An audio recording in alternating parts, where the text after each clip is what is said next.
संगीता ठाकुर जी दिल्ली से। राधा राधा गुरु जी। राधे राधे गुरुदेव भगवान, आपके चरणों में कोटि कोटि प्रणाम। गुरुदेव, किसी पुण्य आत्मा के मरणोपरांत स्वरूप कैसा अर्थात आध्यात्मिक रूप कैसा होता है?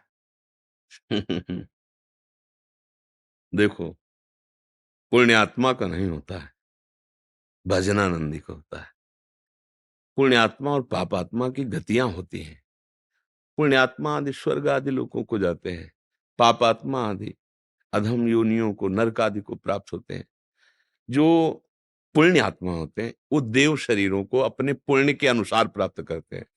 जो पापात्मा होते हैं तो यातना देह को प्राप्त करते हैं नरक आदि में।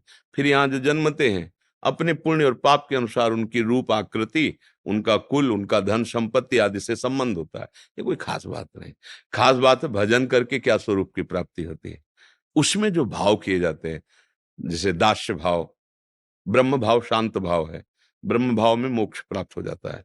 लेकिन अगर वो प्रेम भाव का उपासक है तो ब्रह्म भाव को क्रॉस करके वो दास भाव, सख्य भाव, वात्सल्य भाव, गोपी भाव, सहचरी भाव, इन भावों, तो जिस भाव का उपासक है उसको भाव देह की प्राप्ति होती है, जो भगवत स्वरूप होता है। वो भगवान का नित्य दास होकर सेवा में जाता है, वो भगवान का नित्य सखा होकर वो भगवान की नित्य प्रियतमा बनकर भगवान का नित्य वात्सल्य भाव स्वीकार करके भगवान को दुलार, भगवान की नित्य सहचरी बनकर उनकी सेवा में भाव देह की प्राप्ति। और ये जो देह है पुण्य और पाप से, ये तो कुछ क्षण के लिए स्वाप्निक है। जैसे एक बुरा स्वप्न और एक अच्छा स्वप्न, ये ऐसा है। स्वर्ग नरक का भोग कैसा है? एक भयानक बुरा स्वप्न। तो स्वप्न में तो ऐसे ही दुख लगता है, जो गोली कोई मार रहा है तो वैसे ही भय लगता है कुछ नहीं।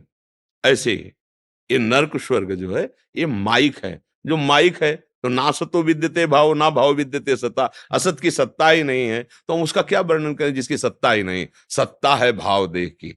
चिदानंदमय देह तुम्हारी, विगत विकार जान अधिकार। निर्विकार सच्चिदानंद भगवान का दास स्वरूप, सखा स्वरूप, वात्सल्य स्वरूप, गोपी स्वरूप, सहचरी स्वरूप, इन भावों की प्राप्ति की बात है। अब किस भाव से भजन करते हो, कितना भजन करते हो, अब ये तुम्हारे ऊपर बात है। तुमने भाव को प्राप्त किया कि नहीं प्राप्त किया। कहाँ हो पुण्य आत्मा और पापात्मा, इन दोनों की चर्चा कोई खास नहीं है। एक लोहे की जंजीर से बंधा है और एक सोने की जंजीर से बंधा है। बंधे तो दोनों है ना। कोई मुक्त थोड़ी कि पुण्य आत्मा मुक्त हो जाता है, ऐसा नहीं है। पुण्यों का भोग भोगना पड़ेगा। शुभ अशुभ दोनों को जो नष्ट कर दे वो महात्मा।